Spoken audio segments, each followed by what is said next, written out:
Cigarette আছে? না। আমি স্মোক করব। তুমি মজা করো আমার সাথে? কেন? তুমি স্মোক করতে পারলে আমি করতে পারবো না? আমি স্মোকিং ছেড়ে দিছি কখন? যেদিন তুমি কনসেপ্ট করলে সেদিন থেকে। তুমি আসলেই ছেড়ে দিচ্ছ? তোমার এই অবস্থায় আমি কেন স্মোকিং করবো? এখন একটা খাও। না। আরে একটা খেলে কিচ্ছু হয় না।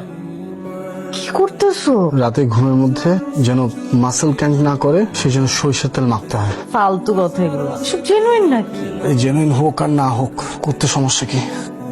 আমি লুডো খেলবো। এখন? এখনই। বাবা আমার কালকে সকালবেলা 7টার সময় উঠতে হবে, অফিস আছে।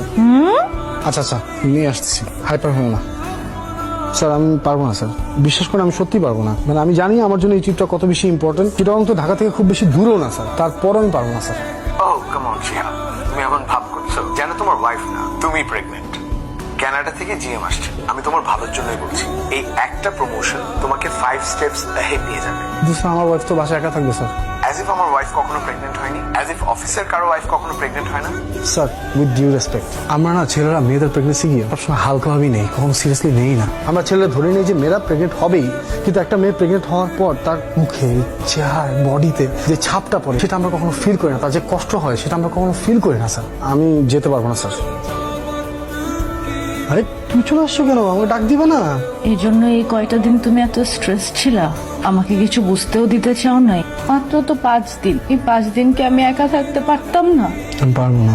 আমার জন্য তুমি এত বড় স্যাক্রিফাইস করলা। এটা স্যাক্রিফাইস? কনসিভ করার পর থেকে এখন পর্যন্ত আমাদের জন্য এত কষ্ট করে আসতেছে, এত স্যাক্রিফাইস করতেছে, সেটার সামনে তো এটা কিছুই না। আমি তো এখন পারবো না তোমার 9 মাসের কষ্টটা আমার ভিতরে ধারণ করতে। কিন্তু তোমার এই কষ্টের সময় তোমার পাশে থেকে তোমার কষ্টটা কমানোর এইটুকু চেষ্টা তো করতে পারি।